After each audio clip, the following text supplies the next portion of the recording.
A new way to get the latest Poconos ski updates right on your mobile device. Plus the history of skiing these mountains. And Pike County's own shares his Pocono perspective. The new freebie on the Pocono Beverage Trail, and a taste of what's served up at this timeless inn and bar. Salt and serenity, how these caves bring calmness.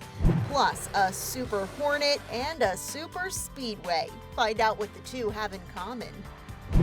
Hello everyone, welcome to the January edition of Pocono Mountains Magazine. I'm Brianna Strunk. Check it out.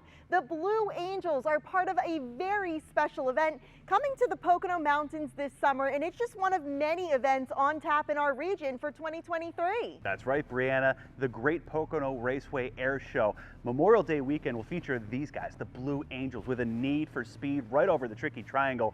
So as she mentioned, that's one of many events in store for you this 2023 calendar year. But first, before we get to the rest of the show, let's show you what's been making headlines in the Poconos.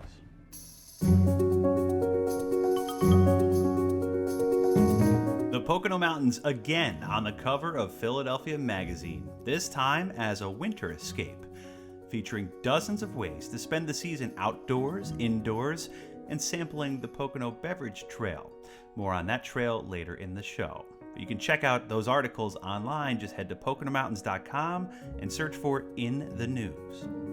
3, 2, 1! Speaking of winter, Camelback Resort held a ribbon cutting on its opening day for the season to celebrate the addition of Black Bear 6, the new high-speed 6-person enclosed lift that can transport up to 3,000 skiers and snowboarders per hour. 3, 2, 1! And over at Jack Frost Big Boulder, another ribbon cutting to celebrate their 50th and 75th anniversaries respectively, plus the addition of 5 new ski lifts across both resorts. New at 11, planning to take a family vacation to Mount Airy Resort in Monroe County? Think again. And Mount Airy Casino Resort is now 21 and older only. The requirement includes the hotel, restaurant, spa, and pool area in addition to the casino. Again, to check out the stories online, head to PoconoMountains.com and search for it in the news. Hey everyone, it's Jim Hamill here with our friends Rachel Wyckoff from Shawnee Mountain Ski Area and Justin Conti, our super intern at the PTN. And we got ourselves a new feature here in the Poconos this year for skiers and snowboarders. It's called Ski Text.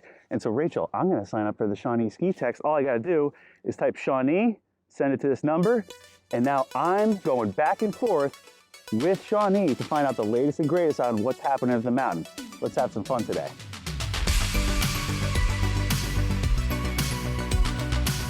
All right, guys, we made it to the top of Shawnee Mountain Ski Area for the beginning of the 22-23 ski season. It's going to be a great one, especially because the Pocono Mountains Visitors Bureau has partnered with Ski Text, so you can keep up to date on what's happening at these resorts like Blue Mountain Resort, Ski Big Bear, and Shawnee. So all you got to do is text that number, and then you get the messages on your mobile device, which will give you things like which trails are open, which lifts are open, and what the trail conditions are like. So the best part about it, guys, is that it's totally free, and it helps skiers and snowboarders have a great season on the slopes. So let's go test it out. Let's get to it. Let's go. Just text the word ski to 844 Ski Text. You'll sign up for free for mountain updates, lift ticket purchases, special events, and exclusive offers, like this one from Shawnee Mountain Ski Area. We have a free 2 lift tickets coming for the first 500 users to sign up, so you're going to want to sign up. Great deal. I got my iPhone out and texted Shawnee to the number, and within moments, I had a response. The menu includes tickets, conditions, events, and food at Shawnee for starters. More options will come online over the coming weeks and months. So we're really excited to offer this feature this year to our skiers. It's just a whole new way to communicate with our guests. We can tell them everything from what promotions we have going on to what trails are open, or if anything has to close or change. It's just such a great tool for us to reach our guests at last minute's notice, as well as a week in advance of their arrival. Shawnee plans to have codes to scan around the resort for skiers and snowboarders to learn more and sign up. While shredding Lookout and back up on the lift, we were able to check out which events are planned this season at Shawnee and which trails were open for some downhill fun. Again, all you need is your mobile phone. Send a text to 844-SKI-TEXT and you'll be able to get updates on the fly for Shawnee, Ski Big Bear, and Blue Mountain Resort. The first 500 people to sign up at Shawnee get 2 free lift tickets too. It's totally free and will keep you in the know while you're out on the slopes this season and in the future. All right, Justin, snow's coming down, man. What's your thoughts about your first time at Shawnee? Shawnee is awesome. The texting app was great. I live an hour away, so I was able to check the conditions. Skiing in the snow is great. I love it. Yeah, man, it's a great new feature here for 3 of the ski resorts in the Pocono Mountains, Blue Mountain, Ski Big Bear, and right here at Shawnee. So head to PoconoSki.com to find out everything you need to know about the ski text option here for skiers and snowboarders this season. Plus, it's totally free.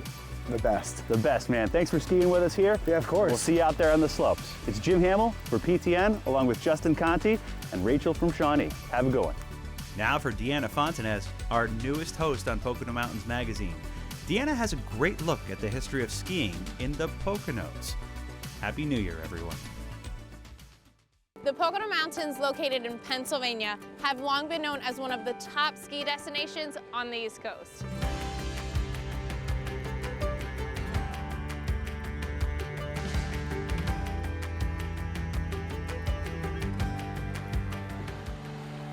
But it wasn't always that way. We're going to take you on a quick history of skiing in the Poconos, how it started and how it's evolved over the years.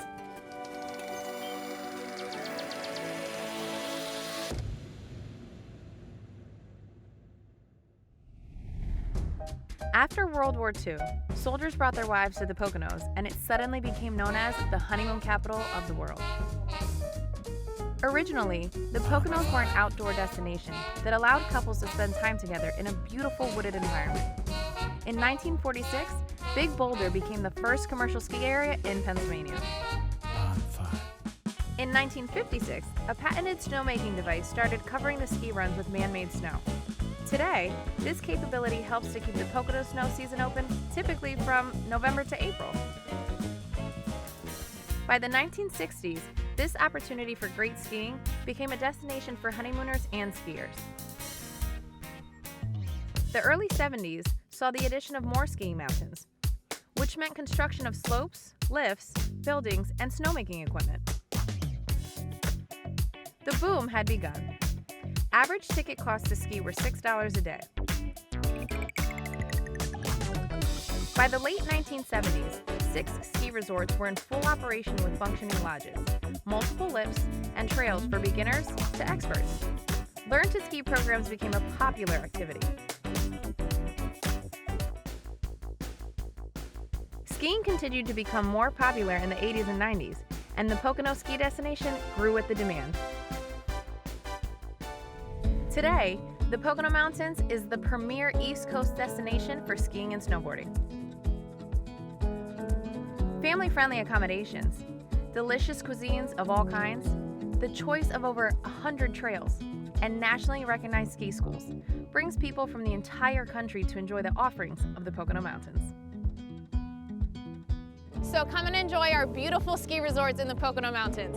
You'll make memories for a lifetime. For more information, go to PoconoSki.com. Salt and serenity. Find out what the two have in common coming up on Pocono Mountains Magazine. And an update on the Pocono Beverage Trail. What kind of gear you can get now that you're racking up the check-ins at spots like Log Tavern and Barley Creek. Jim Hamill and Brianna Strunk will be right back with more Pocono Mountains Magazine. A special thanks to our sponsors, St. Luke's Monroe Campus, East Stroudsburg University, and Lehigh Valley Hospital, Pocono. Here are some tips on ways to spend more time skiing and snowboarding on the slopes this year. All these Pocono Mountain ski resorts have very easy entry. Pay your tickets online, then put your RFID card in your pocket and walk through the line. It's that simple. This is the time for you and your family to learn to ski and board. And you know, it's an amazing activity that'll make memories for a lifetime. So please visit us at PoconoSki.com.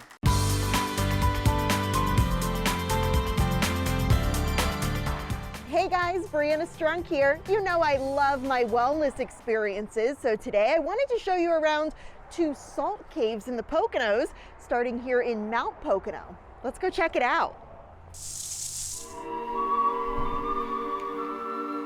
Lounge in a chair and breathe in the air, just like you're at the beach, only your feet will be covered in salt, not sand. It's a place where you come in and you're gonna feel at home and you're gonna feel at ease. Here at Crystal Garden Metaphysical and Salt Cave in Mount Pocono, the floors and walls are covered in Himalayan salt. While this machine disperses pure medical grade salt throughout the room. Halotherapy, or dry salt therapy, is said to have spiritual and physical benefits. Right away, it helps you with breathing, allergies, snoring. It helps with the skin. It helps to bring that glow, and it helps with eczema, acne. Since opening in early 2022, this salt cave has become a popular place to simply sit and relax for 45 minutes, even meditate or read a book. You can also schedule a massage, Reiki, or sound healing session, or a guided meditation.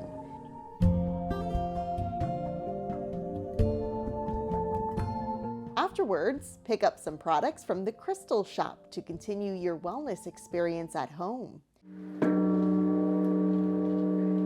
Even attend educational workshops. It's definitely a delightful feeling to be able to help people and inspire them.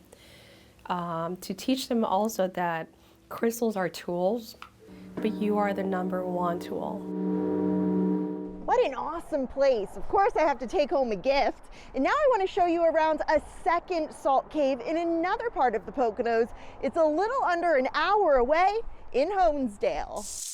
And go ahead and move your awareness to your internal world. Scan from the crown of your head down to your toes. Here at Northern Light Salt Cave, a peaceful yoga session is underway.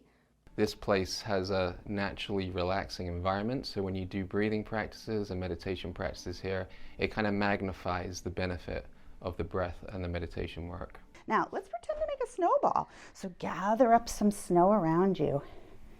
Make a nice big snowball. Pat it, pat, pat, pat. Pat it on the other side. There are kids' classes too. Children's yoga is a lovely space where we can pull kids in and give them the knowledge of how to connect movement with stillness so that they can learn about the mind-body connection, and they can just really begin to have the skills to move internally. Based inside Northern Light Counseling Center in Honesdale, the Salt Cave is open to all and has especially helped clients battling depression, anxiety, and trauma. And I think putting a spa-like service into a mental health facility opens up the doors for everyone to be able to gain the benefits of this type of treatment. Man-made salt caves are meant to mimic salt mines dating back to the 1800s. Miners who had regular exposure to the salt noticed its health benefits. There's really nothing you have to do when you're in here to reap the benefits of halotherapy, and so we just try to make it as relaxing and comfortable as possible. Calming caves where salt brings serenity. With the Pocono Television Network, I'm Brianna Strunk. Coming up on Pocono Mountains Magazine, the historic Dimmick Inn is serving up food and drink in the heart of Milford. Find out what's on the menu for your next night on the town. Plus, we sit down with Commissioner and historian Matt Osterberg to discuss the history and culture of Pike County.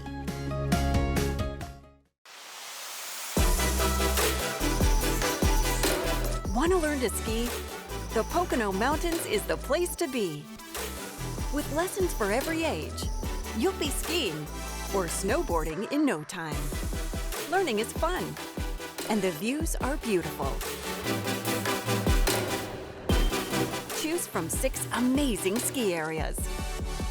Learn more at poconoski.com.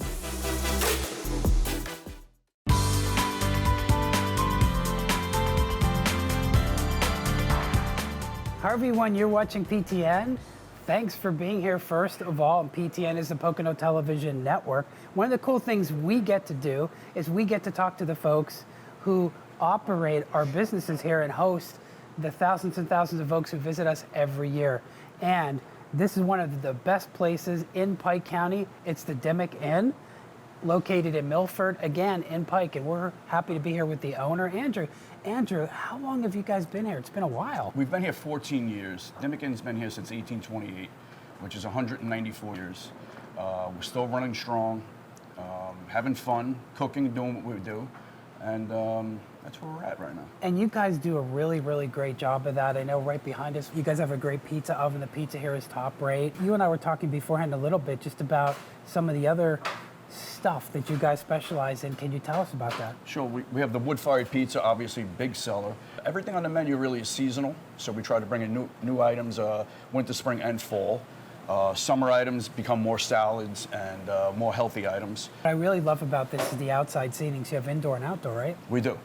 We seat about 100 inside. When the porch is open, we seat about another 60 to 70 guests. One of the things I think was really fascinating, you said you were here 194 years. Yeah. What were some of the things this property was over that time period? It was an inn. It was a stagecoach, which had a post office as well. A stagecoach like depot? Yeah, absolutely. Yes, absolutely. So Samuel Dimmick, who was the actual owner at the time, had a daughter named Fanny. And Fanny took over the business. I understand she's been a guest since... She's still a guest. She hasn't left yet, so she's been here since the beginning. Since 1828? 1828, maybe before, that's as far as I know. And once in a while, we'll feel her go through, definitely. How do you feel her go through? We've seen orbs, we've seen some things happen here, people walking past when there's nobody there. So she's a friendly guest? She's a friendly guest. Very friendly. She likes to have guests. Loves it. Make sure we keep the building tip-top shape, and that's what we do. You and I were talking a little bit beforehand about when you were at the bar and there was nobody. What was that one about? Yes, it was me, my brother, and another employee. We were closed, and something we heard upstairs above the bar, which is a lounge area, full.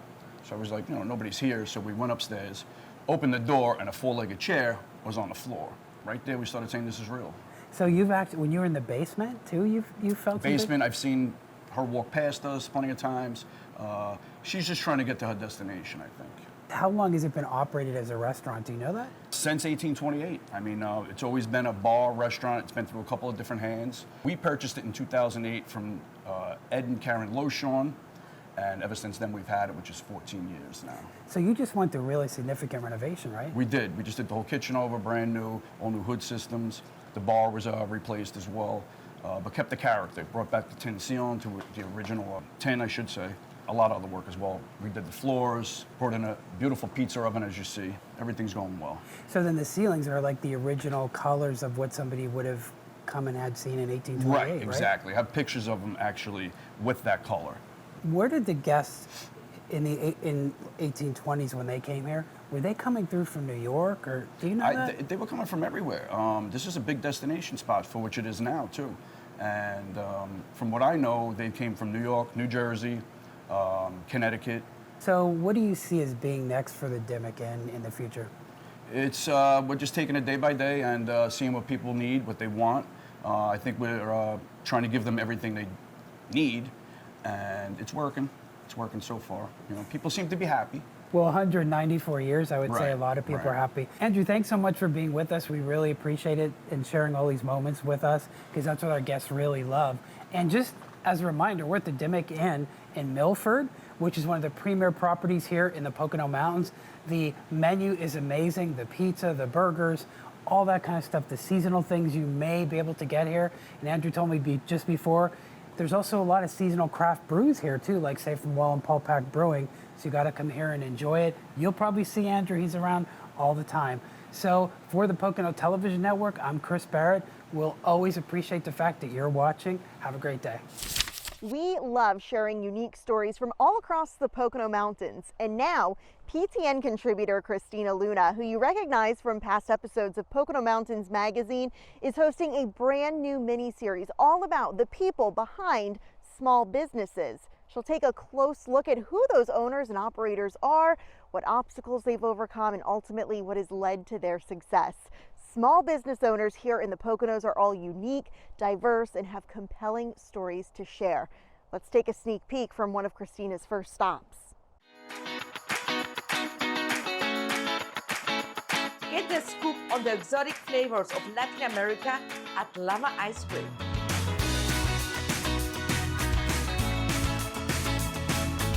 This new mini-series is coming soon to the Pocono Television Network, our 24/7 travel channel. Stream anytime and learn about all the different ways to watch on PoconoTelevision.com.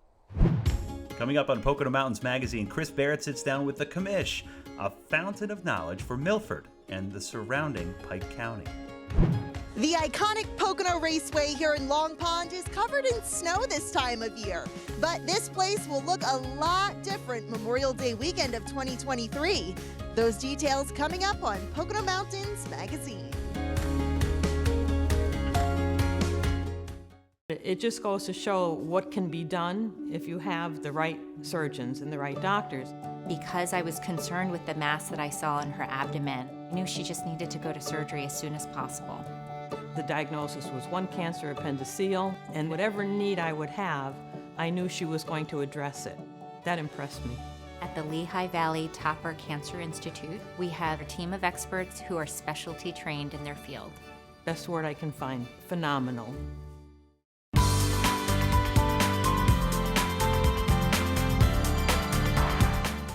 The Pocono Mountains is the birthplace to a Pocono wonderland of untold pleasure. Winter in the Poconos, clear and crisp. Called the Land of the Waterfall. A recipe for romance.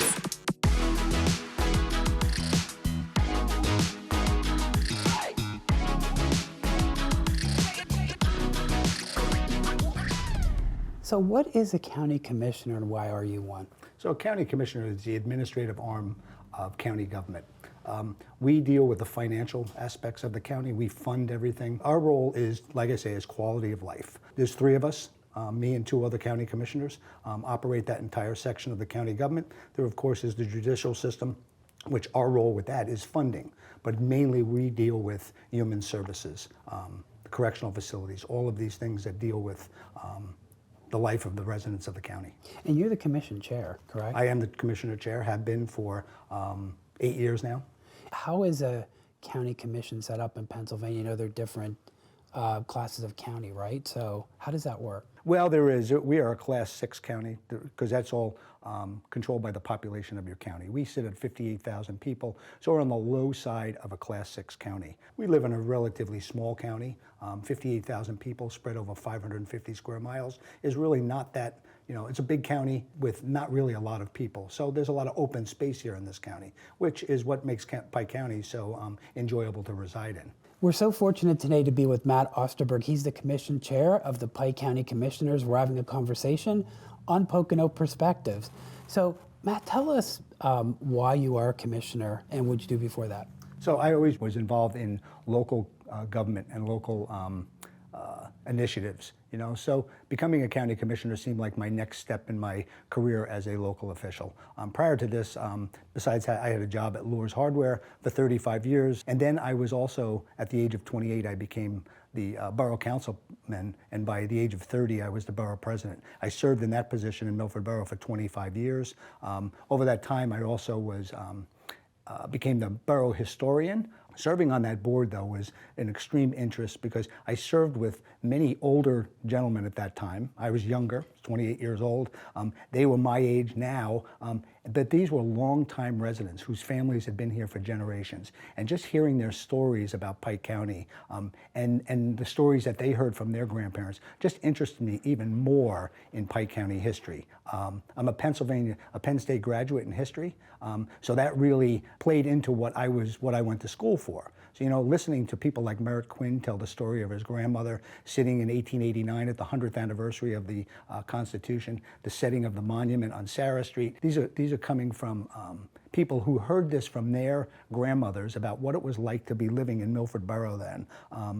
And how quaint and beautiful a town this is, and how it developed into what the town is now, which is still a quaint little beautiful town, which is also maybe the cornerstone, because it's the county seat, of a quaint little county like Pike County. There was so much more of a story in not just Pike County, but the whole entire region, whether that would be New York or New Jersey, and how we all played into developing this region. It wasn't just Milford that did that, it was all of Pike County. You mentioned 1879, 1889, and we talked a lot about this beforehand, but take us back maybe 150, 200 years before that. What would Pike County have looked like? Who would have been here at the time? And how did it develop into where we're at right now? So the Pike County region that we know as Pike County now was settled firstly in 1732 by the Quick family. You know, here prior to that and during that same time were the Lenape Nation. The Native American Indians were here. This is with their settlement. You know, there's lots of stories about what went on between the two. And by 1796, the region of Milford Borough is developed and laid out by Judge John Bittis. So one person owned the whole borough? One person owned the whole borough. The streets are named after his children. The alleys are either named after berries or fruit trees. By 1814, Pike County becomes its own county, and it becomes Pike County, named after Zebulon Pike, who was a hero in the War of 1812. So in 1814, Milford Borough becomes the county seat. Influx of people start to come in here. Pike County is formed, and here's the county government now in Milford Borough. We have a population then of maybe 6,000 people, you know, and it becomes a tourist area. Some of the folks watching might hear some squeaking in the background. It's because of the building we're in right now, which is a beautiful building, the community house here in Milford. Folks are really working in it. There are a lot of offices, and you've had such a huge part to play in this building where we're located now. Can you tell us a little bit about it? So this building was originally owned by the Pinchot family. The Pinchot family came to this region of Pennsylvania in around 1814. They then developed a business here, selling just general goods in the region. They lived on this property that we're sitting in right now. This is the Milford Community House. The story is that it was originally the Dimmick Inn. They moved here, they rented part of the building from the Dimmick family, and then over time they became owners of this. But it was sat on a different side of the street. It was moved by horse teams, correct? And wagons, is that right? It would have been moved in the 1890s, so it sat in the other corner for a number of years where they lived. Where was the community house 5 years ago, and where are we today in the building we're sitting in? It served very well as the Pike County Public Library for nearly 100 years. 5 years ago, the Pike County Public Library built a new facility just down the street. So now the board of directors, which I serve on as the president of the Milford Community House, had to find a use for this building. So we partnered with organizations like Pocono Mountain Visitor Bureau, Economic Development Authority, and instead of having them located in different buildings in the county, we said, why don't you come here, become a partner with us, help us share in the expenses. So now we renovated the building. The Community House Board was able to raise funds. We spent right now probably about $500,000 fully renovating this building back to 1890s. It's an absolutely beautiful building. I know that everybody's happy that has their home here, like yourselves, and we welcome people to come here. So, you know, this was a passion of mine to see this happen. Again, this is leaving a legacy in this community, because it's the history of our community, and you know, and celebrating the Pinchos is really important for everybody in this county. If they haven't been to Great Towers, or they haven't been to the Visitor Center or Forest Hall, you really need to go there, and you really need to see what importance that they created this legacy. I didn't. All we did as a board is we just enhanced it and made sure that it's going to be here for another 100 years. So that's why I want to ask the two questions there. The Pinchos, Great Towers. So that really is a connection not only to this area in Pennsylvania, but to the whole United States. So tell us a little bit about Great Towers, and I want to get back to what the Pinchos did here for the community, but tell us a little bit about Great Tower. So James Pinchot has a son, Gifford Pinchot. He talks to his son about becoming a forester. Forestry in the United States in the 1880s is relatively new science. It's already a science in Europe. He sends his son over to Europe at times to study. He then goes to Yale University, and there they form the first Yale School of Forestry. And Gifford comes out with a degree in forestry. But Gifford's view on forestry is also for conservation. His view is that the forest can be used as a productive crop, that we can raise trees, we can cut trees down, we can use them into the development and use them for a renewable resource. He develops that whole science, and he becomes the first chief of the U.S. Forest Service under William McKinley, and then later under Theodore Roosevelt. And Roosevelt, did he visit? He was here? Theodore Roosevelt did visit here. They were quite good friends. Theodore Roosevelt believed in that same philosophy of conservationism. And Gifford Pinchot leads the charge in that. That's why there's many U.S. forests throughout the nation. There's a couple of them named the Gifford Pinchot Forest out west. I think there's some state forests that are named after Gifford Pinchot. He plays an integral part in conservation. In fact, Milford is listed as the home of conservation because of his role in producing, making people aware of that we can have natural resources, we can use them, but we need to also conserve them and also figure out a way to renew them and make sure that they're renewable. You've written 4 books about Pike County and various places within Pike County, and a lot of them have kind of related to the subjects you just talked about, like the D&H, correct? So it seems like the Poconos early on in U.S. history really contributed to the Industrial Revolution, right? There is no doubt that the D&H Canal drove the Industrial Revolution.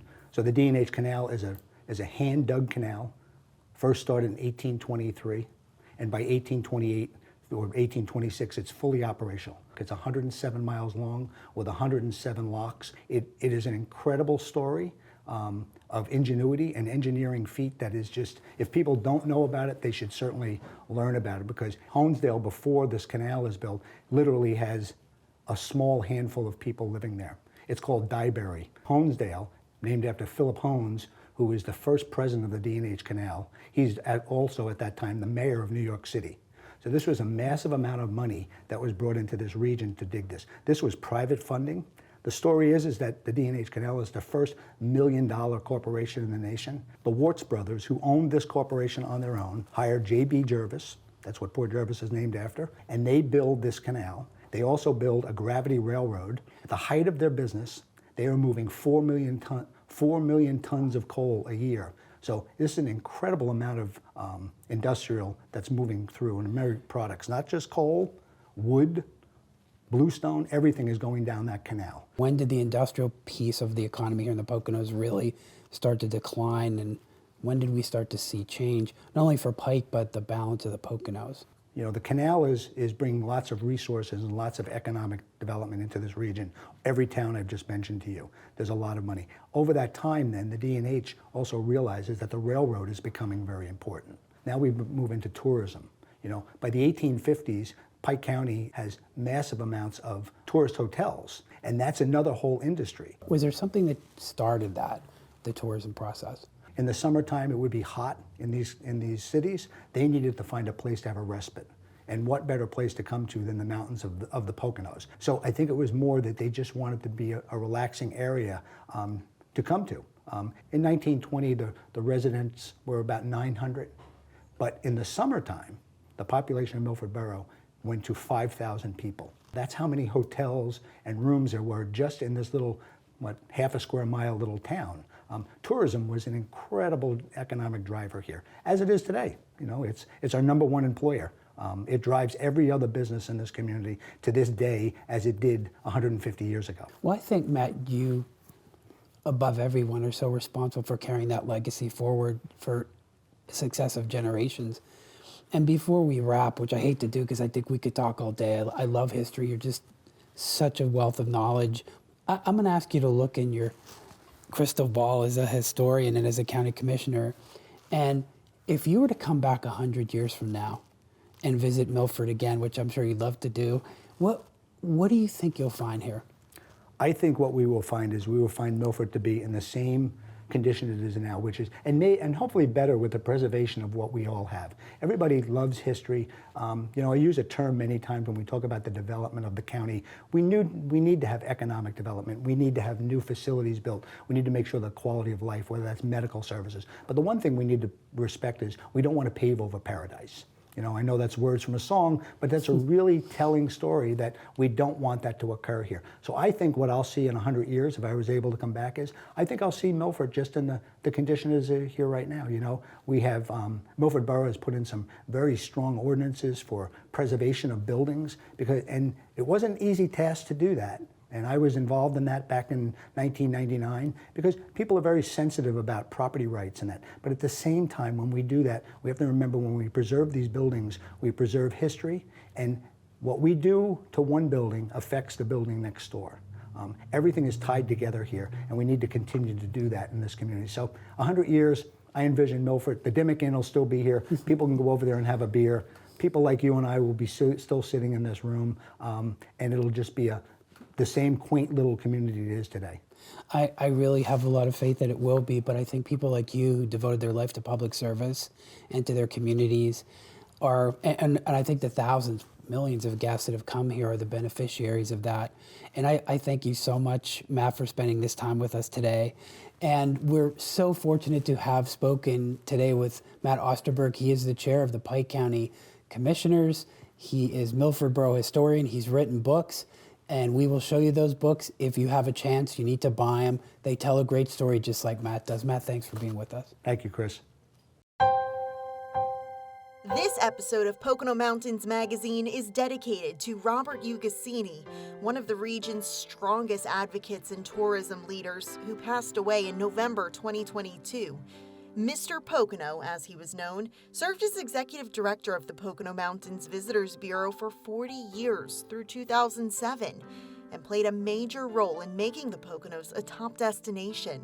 Scan this QR code on your screen to learn more about his life and legacy.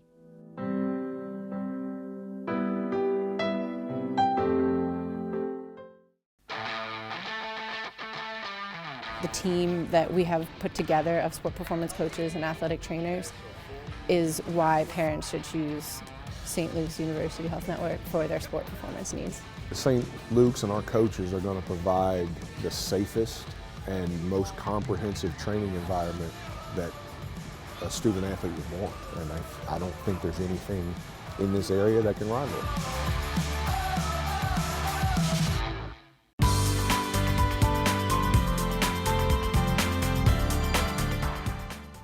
Cheers, everyone. Jim Hamill here on the Pocono Beverage Trail yet again, and we're at Log Tavern Brewing Company here in Milford. Relatively new spot here in the Poconos, and we've got places that have been here for 20 years or longer. But here on the Beverage Trail now, you can get yourselves some new swag if you check in at all these different places with your Pocono Beverage Trail digital passport.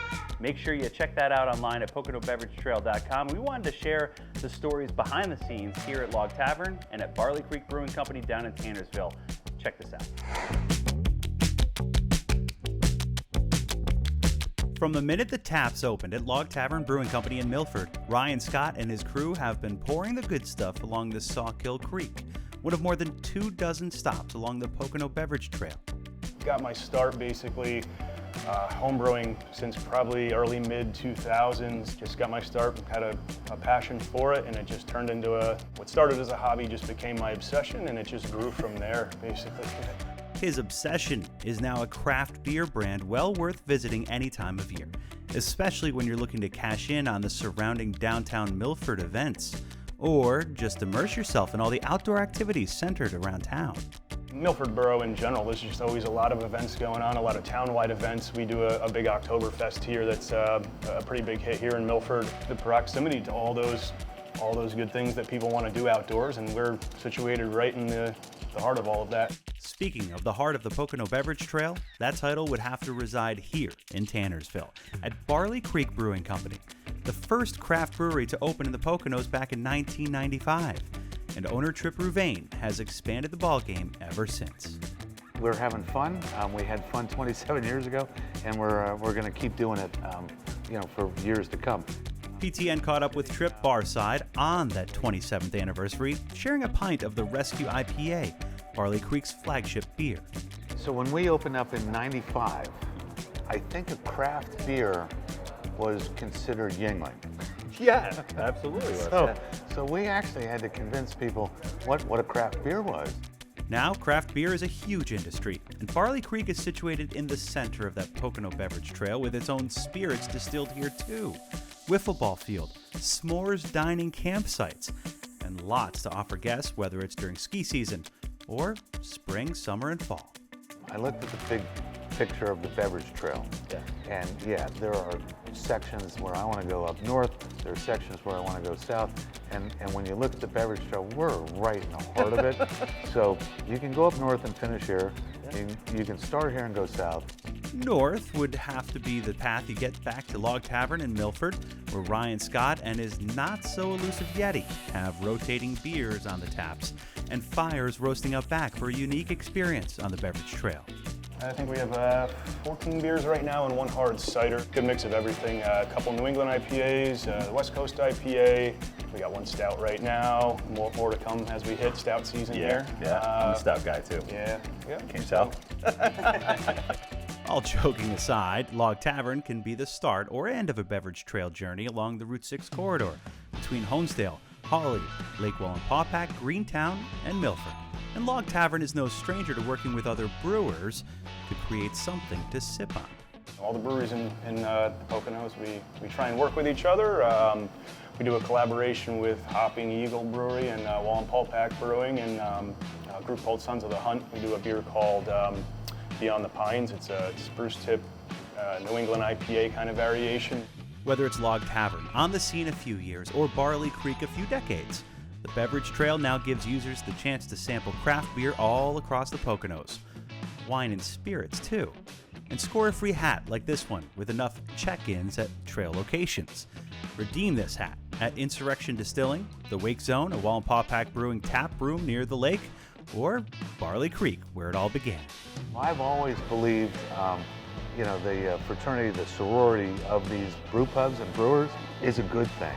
And it's a good thing for Pennsylvania. It brings in new industry, high-paying industry. It actually gives us, an ability to say, not only are we foodies, but we know what we're doing with beer. Trip Ruvain from Barley Creek Brewing Company. Thank you. Cheers to you and your team here. You guys do a fantastic job. And stop in on the Pocono Beverage Trail. Make sure you check in here. You get cool swag like this free hat right here. Yeah. But you could also get really great food, really great service, and be a local. Here, here. Here, here. Cheers, cheers. Cheers. To get your digital passport for the Pocono Beverage Trail, head to PoconoBeverageTrail.com.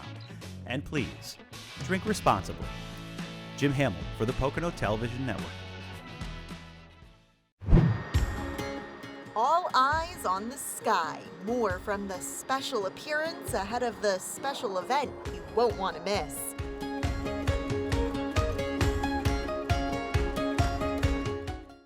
For a warm welcome and refreshing wine, Three Hammers Winery really delivers.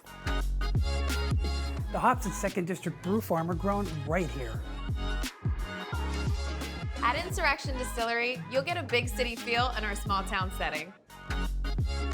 Your trail awaits you. Make it whatever you want. Wineries, breweries, or distilleries. I've always wanted to craft a trail. Of course you do. Visit PoconoBeverageTrail.com. At East Stroudsburg University, you will study with cutting-edge technology. You can perform in the classroom, field, or stage. You'll get involved on campus and off. You can have fun preparing for your future.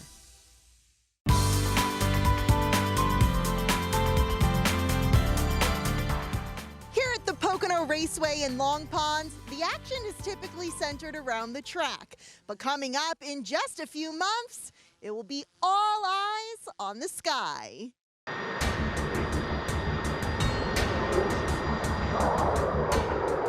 Not a sight you see every day. The U.S. Navy Blue Angels touched down with Tricky in tow to promote their headlining act in the Great Pocono Raceway Airshow, taking flight Memorial Day weekend of 2023. This is the first time we're ever going to be here at the Pocono Raceway, so we're incredibly excited. I think it's going to be a fantastic show, and we're just really excited to get here and start this planning process.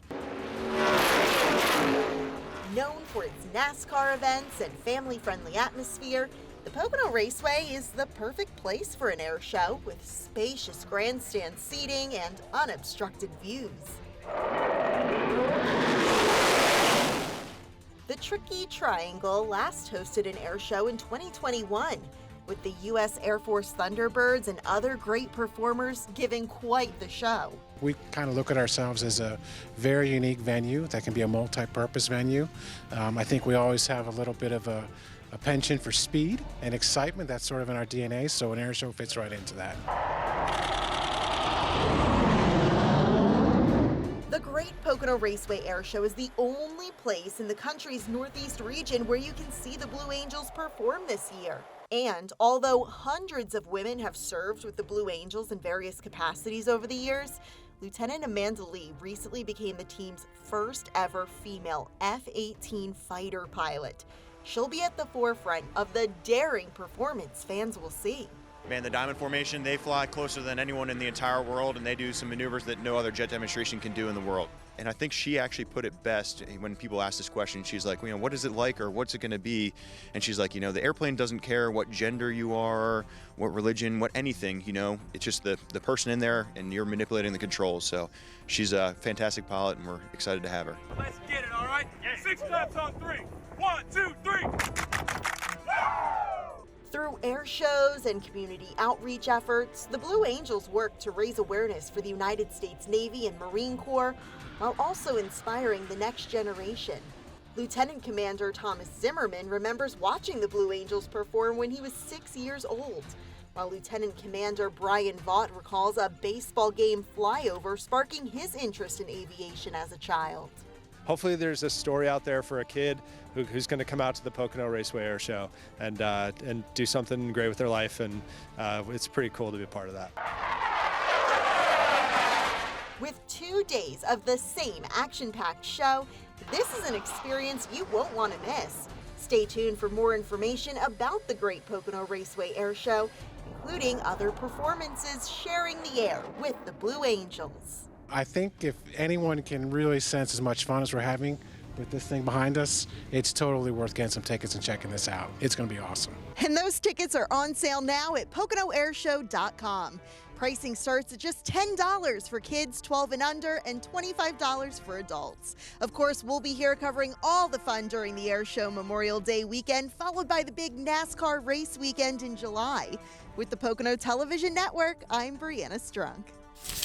Brianna, so excited for this year's air show. My family and I went to the one 2 years ago. It was fantastic. So hopefully we'll see everybody at the Tricky Triangle this May. Yeah, and don't forget, tickets are on sale now, so go grab yours on PoconoAirshow.com. And remember, there are events happening throughout our region all year long. Check them out on PoconoMountains.com/events. Absolutely. Thanks for watching this January edition of Pocono Mountains Magazine. Happy New Year to everybody, and we'll see you next month.